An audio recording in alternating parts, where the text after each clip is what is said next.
Let me go to Shadow Finance Minister James Paterson. Good to speak to you, James. Got to get your thoughts on this recognition and what happens in the future, because your leader today, Susan Lee, has said that a coalition government would overturn this, would unrecognise any state of Palestine at that time. How would you expect that to unfold?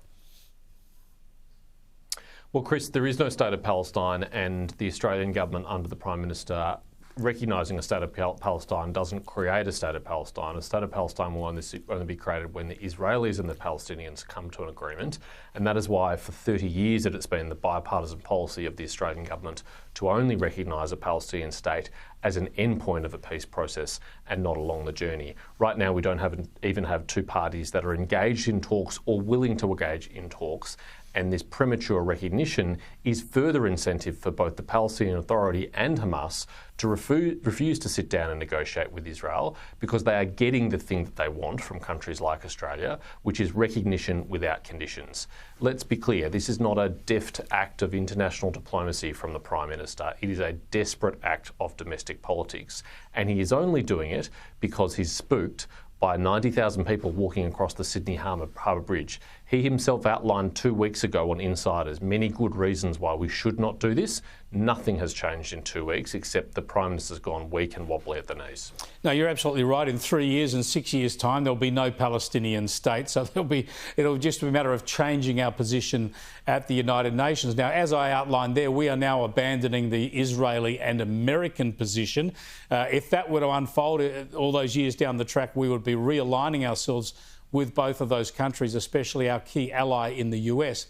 How serious do you think the damage is right now with the US alliance? How sternly would Washington be viewing Australia's actions? Well, of course, Australia's foreign policy is a matter for Australia, and we should decide it consistent with our own national interest, regardless of what our friends or allies might say. But the problem with this decision in this instance is it's not the only source of irritation in the bilateral relationship with the United States. It comes alongside the Prime Minister's pathetic attempts to meet with President Trump, non-existent attempts to meet with President Trump. We're now 280 days on from his election as president, and the Prime Minister's made no meaningful attempt to go and see him, and disputes about things like defence spending, which our own best experts tell us, and our American friends, is not adequate to meet the challenges at the moment. So cumulatively, all of these things I think are adding up to a really poor bilateral relationship with our most important security partner, and I fear that under the Prime Minister's watch and Foreign Minister Penny Wong's watch, this is only going to get worse before it gets better.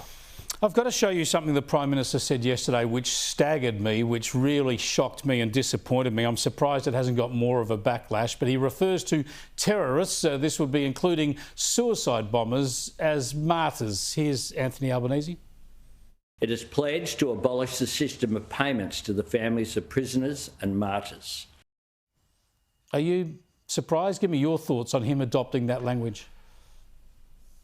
That is a very good pick-up, Chris. That is an appalling mistake, I hope, from the Prime Minister, adopting the language of terrorists by describing a suicide bomber as a martyr. Of course, that is what the Palestinian Authority calls people who get on school buses and blow themselves to smithereens and take Israeli and Jewish children with them.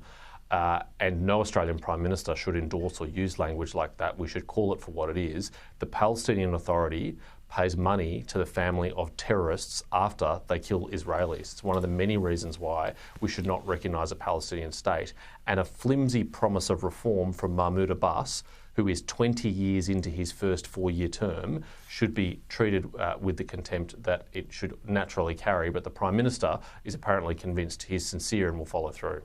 I want to give you a quick hit on the economy, but just before we do, there's one other international issue I'm keen to get your thoughts on. This unfolded in the South China Sea.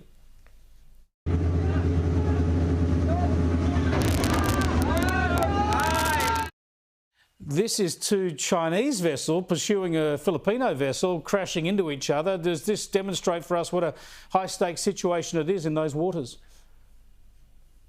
It does, Chris, and the PRC, whether it's the Coast Guard or their Navy, has been engaged in incredibly reckless and risky behaviour in the South China Sea, trying to intimidate our friend, the Philippines, and it was only a matter of time before it ended in tragedy. In this instance, it appears to be a friendly fire incident on their own naval officers, but it very easily could have been injury or death to Philippine naval officers as well. Australia must stand shoulder to shoulder with the Philippines in helping them defend their maritime sovereignty and making clear that this is reckless and unacceptable conduct from the People's Liberation Army Navy and the Chinese Coast Guard.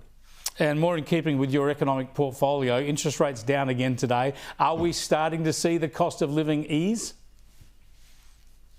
I wish we were, Chris, but if you're an average mortgage holder with a $600,000 loan, you save $100 from this interest rate cuts, but you're paying $1,800 more than you were 3 years ago when this government came to power, because there's been 12 interest rate rises on their watch and only 3 interest rate cuts. And so you're still far, far worse off than you were before this government was elected. And that's before we even contemplate your electricity bill or your grocery bill or your insurance or so many other cost of living pressures that Australian families are facing.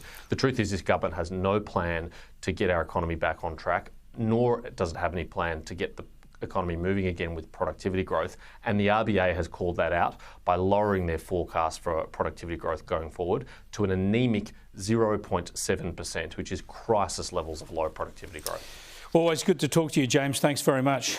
Senator James Paterson, their Liberal frontbencher, Shadow Minister for Finance and Senator for Victoria, of course.